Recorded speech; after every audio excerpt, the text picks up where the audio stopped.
புளிக்குழம்புக்கு தேவையானது நல்லா சின்னதாக ஒரு உருண்டை புளி கொஞ்சம் எடுத்து வச்சுக்கணும். தேவையான மஞ்சத்தூள், தேவையான உப்பு தேவையானது போட்டுக்கணும். சால்ட் உப்பு, கல் உப்பு அது போட்டுக்கணும்.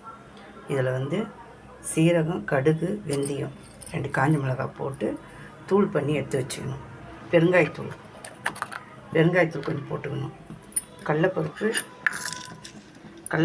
உளுந்தம்பருப்பு எடுத்துக்கணும். அதில் இதையும் நல்ல பொன்னிறவில் வறுத்து எடுத்து வச்சுக்கணும். கடுகு, கொஞ்சம் சீரகம் எண்ணெயில் போட்டுக்கணும். 2 காஞ்ச மிளகாய் கிள்ளி போட்டுக்கணும்.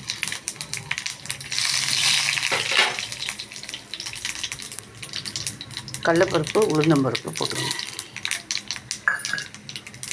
கொஞ்சம் போல் பெருங்காயத்தூள் போட்டுக்கணும்.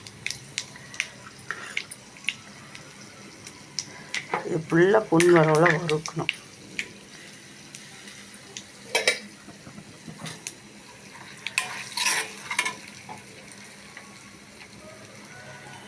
பொன்னிறவில் வறுத்துட்டு அதில் 2 கறிவேப்பிலை போடணும்.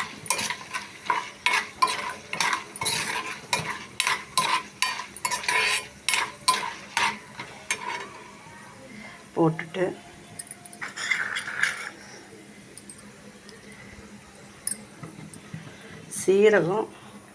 சீரகம், வெந்தயம், கடுகு நல்லா வறுத்துட்டு தூள் பண்ணி கொஞ்சம் எடுத்து வச்சுக்கணும். கொஞ்சம் தனியாத்தூள் கூட போடலாம். போட்டு எடுத்து வச்சிக்கின்னு இதை கொஞ்சம் இதில் போட்டுடணும்.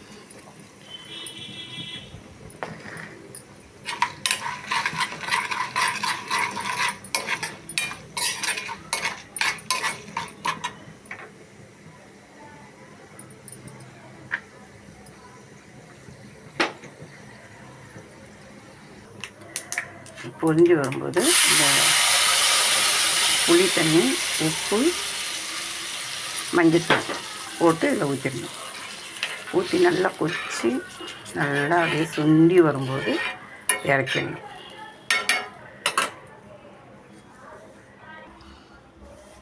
புளிக்குழம்பு ரெடி ஆயிடுச்சு. இந்த சாதத்தில் போட்டு அள்ளி போட்டு சாதத்தில் கலரணும்.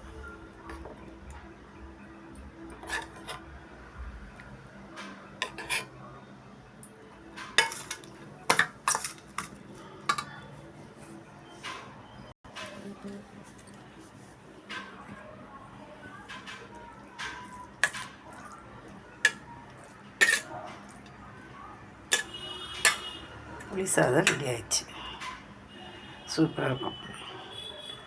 குழம்பு வச்சு கூட மீதி இருந்தால் கூட அப்படியே எடுத்து வச்சுக்கலாம். சாதமும் கலரிக்கலாம்.